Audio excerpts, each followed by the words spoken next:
사순절 29째 날입니다. 소로보닉의 여인, 제 삶의 주도권을 드립니다. 여자가 와서 예수께 절하며 이르되 주여 저를 도우소서. 대답하여 이르시되 자녀의 떡을 취하여 개들에게 던짐이 마땅하지 아니하니라. 여자가 이르되 주여 올소이다마는 개들도 제 주인의 상에서 떨어지는 부스러기를 먹나이다 하니. 마태복음 15장 25절에서 27절. 어느 날 예수님이 제자들과 함께 지금의 레바논에 있는 두로와 시돈 지방으로 휴가를 떠나십니다.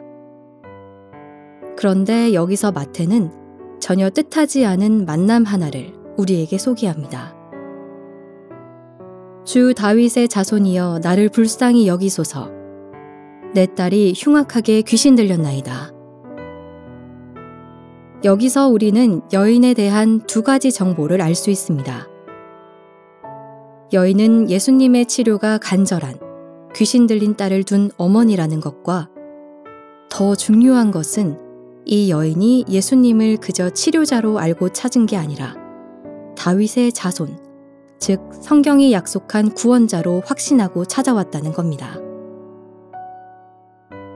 이렇게만 봐도 이 여인의 믿음은 당시 어떤 바리새인보다 훨씬 크고 강했습니다. 상식적으로 예수님이 충분히 감동할 만한 상황입니다. 그런데 웬일입니까? 예수님이 여인의 울부짖음을 듣고도 외면하십니다. 그러자 외면하는 예수님께 여인은 더 큰 소리로 부르짖습니다. 참다 못한 제자들이 예수님께 귀찮네요. 그냥 쫓아버립시다 하는데 때마침 예수님께서 간절히 부르짖는 여인에게 아주 냉정하게 말씀하십니다. 자녀들이 먹어야 할 떡을 개들에게 던져줄 수는 없다. 한마디로 이방인을 개로 단정짓는 인격 모독의 발언을 퍼부은 겁니다. 그런데 바로 그때 여인의 입에서 전혀 뜻밖의 엄청난 대답이 나옵니다. 주여 올소이다마는 개들도 제 주인의 상에서 떨어지는 부스러기를 먹나이다. 우리는 흔히 이 말을 하나의 뜻으로만 봅니다. 부스러기 은혜라도 주시면 나을 것을 믿습니다.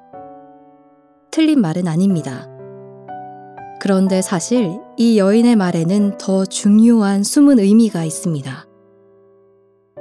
여인은 자신을 개라고 부르시는 예수님의 시선을 기꺼이 인정한 겁니다.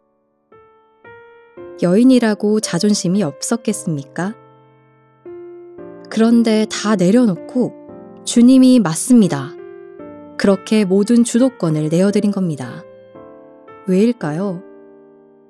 예수님을 구원자로 믿었던 까닭입니다. 여인은 예수님이 자신을 어떻게 보든지 아무런 상관이 없었습니다. 그저 주님이 여인을 받아주기만 하면 되는 거였습니다. 그래서 여인은 예수님께 모든 주도권을 드릴 수 있었던 겁니다. 이 얼마나 크고 순전한 믿음입니까? 여인의 믿음에 감동하신 예수님이 여인을 축복하며 이 이야기는 끝을 맺습니다. 여자여 내 믿음이 크도다. 내 소원대로 되리라 하시니 그때로부터 그의 딸이 나으니라. 예수님이 그 자리에서 말씀으로 치유를 선언하시자 여인이 아멘 합니다. 그리고 그 순간 여인의 딸이 낫는 것으로 오늘의 이야기가 끝납니다. 이방 여인은 사실 하나님 앞에 나설 자격이 없었습니다. 그러나 여인은 결국 예수님의 인정을 받고 회복의 은혜를 누리게 됩니다. 비결이 뭐였을까요? 자신의 모든 주도권을 예수님께 드린 덕분입니다. 나는 하나님을 사랑한다면서 삶의 주도권을 하나님께 드리고 있는가?